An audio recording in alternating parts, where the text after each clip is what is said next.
வணக்கம், welcome to screen time Dinesh. இன்னைக்கு என்ன படம் ரிவ்யூ சொல்கிறோன்னு பார்த்தீங்கன்னா மாரிசன். இந்த படத்தை வந்து பார்த்தீங்கன்னா சுதீஷ் சங்கர்ன்றவர் டைரக்ட் பண்ணியிருக்காரு. வடிவேல், ஃபகத் ஃபாசில், கோவை சரளா இன்னும் நிறைய பேர் இந்த படத்தில் நடிச்சிருக்காங்க. இந்த படம் எப்படி பார்க்கலாமா வேணாமா அப்படின்னு ரொம்ப ஜென்யூனாக ரிவ்யூ சொல்ல போகிறோம். வடிவேல் பார்த்தீங்கன்னா இந்த படத்தில் வந்து ஒரு டிஃப்ரெண்ட்டான ஒரு கேரக்டர் நடிச்சிருப்பார். அவர் எப்படின்னு பார்த்தீங்கன்னா ஒரு ஜென்யூனாகவும் இருப்பார், அதே சமயத்தில் ஒரு ஞாபக மறதி எல்லா விஷயத்தையும் வந்து மறந்துகிட்டே இருப்பார். அந்த மாதிரியான ஒரு பர்சனாக வந்து காமிச்சிருப்பாங்க. ஃபகத் ஃபாசில் அவர் வந்து வீடு வீடாக போய் திருடுவார். பிட் பேக்கெட் இந்த மாதிரி என்ன பண்ணுறோம் திருட்டு வேலை இந்த மாதிரி பண்ணிகிட்டு இருப்பார். அவர் வந்து ஜெயிலேருந்து பாளையங்கோட்டை ஜெயிலேருந்து வெளியில் வராரு. வெளியில் வந்தவொடனே பார்த்தீங்கன்னா ஒரு வீட்டில் கொள்ளையடிக்க போகிறார். கொள்ளையடிக்க போக வடிவேல் அந்த வீட்டில் வந்து செயினில் கட்டி போட்டிருப்பாங்க.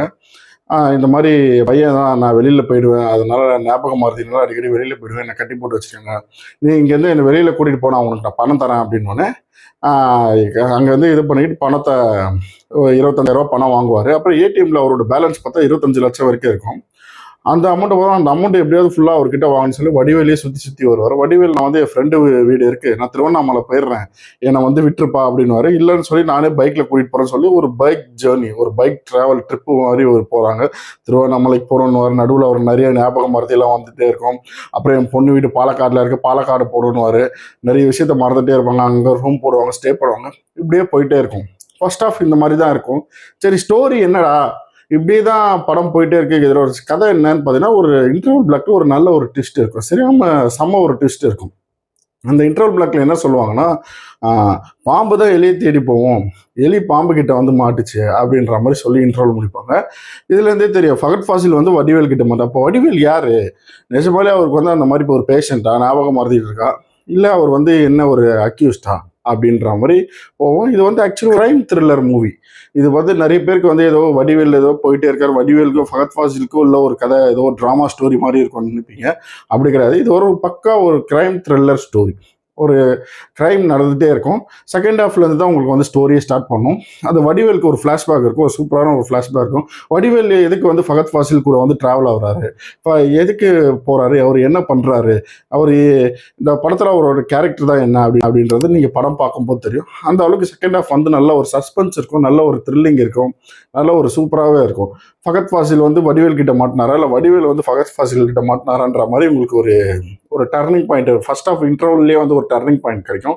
செகண்ட் ஹாஃப்ல வந்து உங்களுக்கு நல்லா ஸ்டோரி ஸ்டார்ட் ஆகி நல்லா ஒரு சூப்பராக போயிட்டே இருக்கும். நல்லா ஒரு இன்ட்ரெஸ்டிங்காக இருக்கும். ஒரு கிரைம் த்ரில்லரில் ஒரு நல்ல ஒரு ஸ்டோரி டெல்லிங் வந்து சொல்லியிருக்காங்கன்னு தான் அந்த படத்தில் சொல்லலாம். எல்லாருமே இந்த படம் போய் பார்க்கலாம். ஃபர்ஸ்ட் ஆஃப் உங்களுக்கு கொஞ்சம் ஸ்லோவாக இருக்கிற மாதிரி இருக்கும். இன்டர்வல் வரைக்கும் பார்த்தீங்கன்னா இவங்களோட ட்ராவலே காமிச்சிட்டே இருப்பாங்க, இவங்களோட பைக் ஜேர்னியே காமிச்சிட்டே இருப்பாங்க, அதே போயிட்டே இருக்கும். பட் செகண்ட் ஹாஃப்லேருந்து உங்களுக்கு ஸ்டோரி ஸ்டார்ட் ஆகி ஸ்டோரிக்குள்ளே நீங்கள் போக ஆரம்பிக்கிறீங்க. வடிவேலுக்கு ஒரு ஃப்ளாஷ்பேக் இருக்குது, நல்ல ஒரு நல்ல ஒரு ஃப்ளாஷ்பேக், நல்ல ஒரு த்ரில்லிங்காக இருக்கும். கோவை சார்லாம் ஒரு பக்கம் வந்து தேடிட்டே வருவாங்க. அந்த மாதிரி வடிவேல் ஃபகத் ஃபாசிலோடு எங்கெங்கெல்லாம் போய் ட்ராவல் ஆகிறாரோ அங்கெல்லாம் ஒரு கொலை நடந்துகிட்டே இருக்கும். அந்த கொலையெல்லாம் யார் பண்ணாங்க அப்படின்னு சொல்லி கோவை சார்லாம் ஒரு பக்கம் வந்து அவங்க போலீஸ் இன்ஸ்பெக்டராக வருவாங்க, ட்ராக் பண்ணிகிட்டே வருவாங்க. கடைசியில் அந்த கொலையெல்லாம் யார் பண்ணாங்க, எதுக்கு பண்ணாங்க அப்படின்றது ரொம்ப ஒரு சஸ்பென்ஸாக த்ரில்லிங்காக வந்து டைரக்டர் வந்து ஸ்க்ரீன் பிளே மூலிமா சொல்லியிருப்பாரு. ரொம்ப ஒரு நல்ல படம். எல்லாருமே தாராளமாக போய் தேட்டரில் வந்து பார்க்கலாம். பொறுமையாக உட்காந்து பார்க்கணும். நீங்கள் நினைக்கிற மாதிரி ரொம்ப காமெடி அந்த மாதிரிலாம் இருக்குது. காமெடியும் ஒர்க் அவுட் ஆகிருக்கும்.